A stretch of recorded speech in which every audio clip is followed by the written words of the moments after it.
Selamat datang di The Filter Kretek. Kita akan membahas buku agar pintar, berwawasan, cerdas, dan berilmu. Tapi sebelum itu, subscribe, like, and comment. Mari kita menyelami dunia. Kita hidup di dunia yang penuh paradoks. Dunia di mana kemajuan teknologi melaju dengan kecepatan cahaya, namun penderitaan manusia tak berkurang. Dunia di mana kita telah menaklukkan jarak dan waktu, tetapi belum menaklukkan hati kita sendiri. Bertrand Russell membuka tulisannya dengan ketajaman khas seorang filsuf.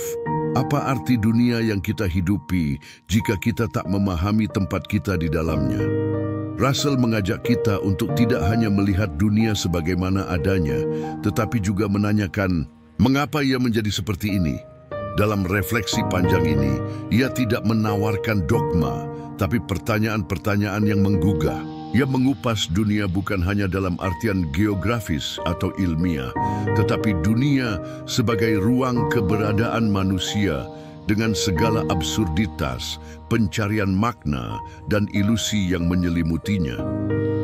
Bayangkan kita hidup di dunia yang setiap harinya dihiasi oleh pencapaian luar biasa. Kita melihat kota-kota menjulang, mesin-mesin yang mampu berpikir, dan informasi yang berlari melintasi bumi dalam sepersekian detik. Namun, di balik semua gemerlap itu, Bertrand Russell menanyakan sesuatu yang lebih dalam.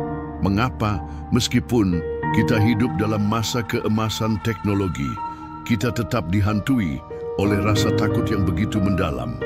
Ketakutan menjadi roh tak terlihat yang merayap dalam denyut dunia modern. Ia mengambil banyak rupa.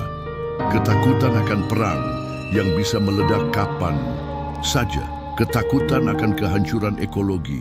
Ketakutan akan kehilangan pekerjaan, martabat, atau arah hidup.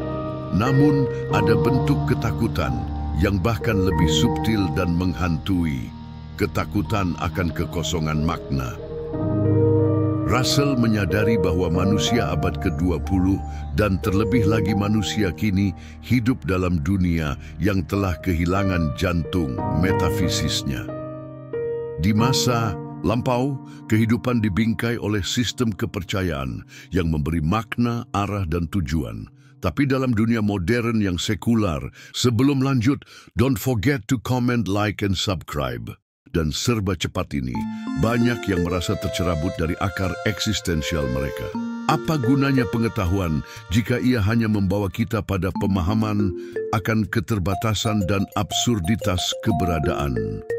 Bertrand Russell menyebut bahwa dunia kita adalah dunia yang memuja efisiensi, namun menanggalkan kehangatan.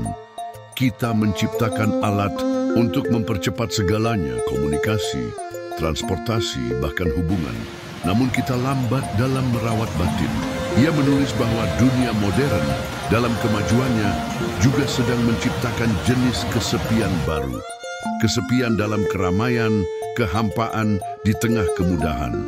Tapi Russell tidak berhenti pada diagnosis.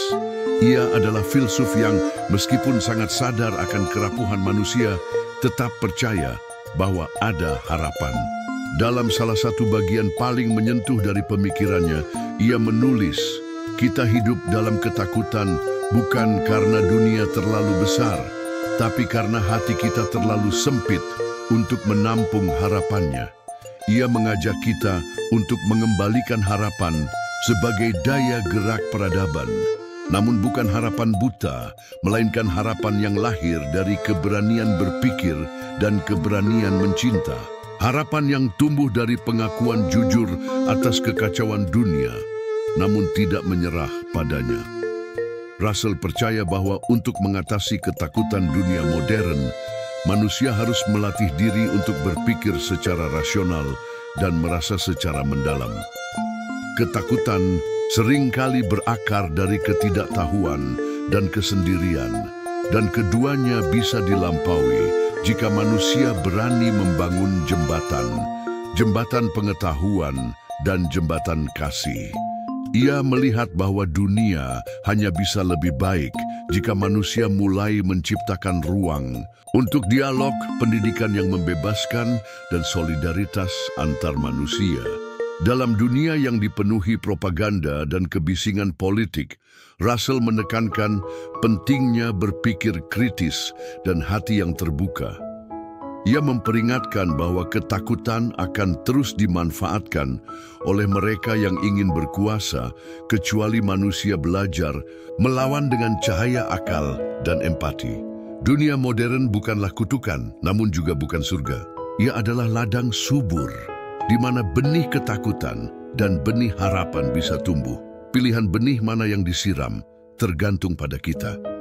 Russell menutup bagian ini dengan semacam doa sekuler, permohonan kepada generasi manusia untuk tidak takut pada kebebasan, untuk tidak tunduk pada mesin, dan untuk tetap memelihara harapan di tengah kelabu hari. Karena di balik langit baja peradaban modern, masih ada kemungkinan fajar yang manusiawi jika kita berani berharap dan berani bertindak. Di tengah gelombang kemajuan zaman modern, Bertrand Russell mengajak kita untuk merenungi satu pertanyaan yang mendasar namun kerap diabaikan. Apakah ilmu pengetahuan sebagai anak kandung akal manusia secara otomatis membuat kita lebih baik, lebih bijak, lebih manusiawi? Russell yang hidup di era kebangkitan teknologi dan dominasi sains menyaksikan bagaimana umat manusia menaklukkan ruang-ruang yang dulu dianggap sakral dan misterius. Atom dipecah, planet dijelajahi, dan seluruh struktur alam semesta mulai dapat dirumuskan dalam bahasa matematika. Namun, ia dengan jujur mengingatkan, dalam pencapaian itu, kita justru berhadapan dengan dilema baru, pertumbuhan pengetahuan yang tak selalu seiring dengan pertumbuhan moral. Ilmu pengetahuan memberi kita kekuasaan untuk mengubah, membentuk, bahkan menghancurkan. Tapi apakah kekuasaan itu digunakan dengan bijaksana? Russell menunjuk pada paradoks mengerikan dalam sejarah manusia modern, bahwa mesin-mesin tercanggih justru digunakan untuk perang, bahwa bom atom yang lahir dari puncak pencapaian intelektual justru dijatuhkan untuk menunjukkan dominasi. Ia bertanya dengan getir, apakah kita telah menjadi dewa secara intelektual, namun tetap biadab secara moral? Russell tidak menolak sains, ia adalah penganut rasionalitas yang gigih. Tapi ia menuntut agar sains dikawinkan dengan etika. Ia memperingatkan bahwa ketika ilmu pengetahuan terlepas dari moralitas, maka ia bisa menjadi alat kekuasaan yang membutakan. Kekuasaan tanpa etika bukanlah kemajuan, melainkan bencana yang tertunda. Dalam salah satu bagian yang paling menggugah dari bab ini, Russell menulis, ilmu pengetahuan membuat kita mampu melakukan apa saja, tapi hanya moralitas yang dapat menjawab mana yang layak dilakukan. Disinilah Russell menekankan pentingnya pendidikan moral yang tak hanya mengajarkan apa yang benar, tetapi mengajarkan mengapa sesuatu itu harus dilakukan dengan cara yang baik. Ia menyoroti bahwa dunia modern terlalu fokus pada efisiensi, pada hasil, pada kecepatan, tetapi lupa bahwa tanpa kompas moral, bahkan peta yang paling akurat sekalipun tidak akan menyelamatkan kita dari arah yang salah. Russell juga mencermati hubungan antara kekuasaan dan kebenaran. Dalam sistem politik modern, di mana ilmu pengetahuan sering menjadi alat legitimasi kebijakan, ada kecenderungan untuk menyalahgunakan fakta demi kepentingan kekuasaan. Ia menyayangkan bahwa objektivitas sains dapat dibelokkan oleh kekuatan politik dan ekonomi yang memiliki agenda sendiri. Namun, di tengah keprihatinan itu, Russell tidak menyerah. Ia percaya bahwa sains masih bisa menjadi cahaya bagi umat manusia jika dan hanya jika dipandu oleh hati nurani. Ia menyebut bahwa tugas para ilmuwan dan cendekiawan bukan hanya menjelaskan dunia, tetapi juga menjadi penjaga akhlaknya. Di akhir bab Russell menyerukan satu revolusi yang lebih penting dari revolusi industri atau digital, revolusi kesadaran moral.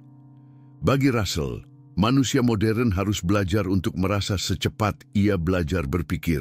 Harus mampu berhenti dan bertanya sebelum menekan tombol-tombol kekuasaan. Ia menutup bab ini dengan sebuah pesan yang dalam. Ilmu pengetahuan tanpa cinta adalah mesin. Kekuasaan tanpa welas asih adalah senjata. Dunia hanya akan selamat jika pengetahuan kita sebesar kebijaksanaan kita dan hati kita cukup luas untuk menampung dampaknya. Dalam dunia yang terus berubah, Russell menyoroti pergeseran nilai dalam masyarakat modern. Ia memperhatikan bagaimana kebebasan seringkali disalahartikan.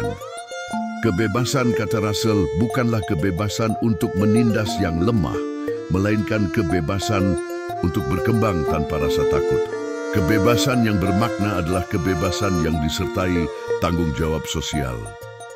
Ia memperingatkan bahaya masyarakat yang terlalu individualistis, yang lupa bahwa manusia adalah makhluk sosial. Ketika ikatan sosial mengendur, masyarakat menjadi ladang subur bagi kekerasan, intoleransi, dan keterasingan. Russell mengajak pembaca untuk merenung. Apakah kita hidup untuk diri kita sendiri atau untuk sesuatu yang lebih besar? Russell sangat kritis terhadap politik modern. Ia melihat bahwa banyak ideologi hanya menjadi selubung bagi ambisi kekuasaan. Ia menulis, dalam politik, kebenaran seringkali menjadi korban pertama. Menurutnya, dunia yang kita huni sekarang tidak hanya penuh dengan konflik senjata, tetapi juga dengan perang narasi. Siapa yang mengendalikan kata, mengendalikan makna. Dan siapa yang mengendalikan makna, mengendalikan tindakan. Karena itu, Russell menekankan pentingnya berpikir kritis, skeptisisme sehat, dan keengganan untuk tunduk pada slogan. Russell bukanlah pengkhotbah ideologi tertentu.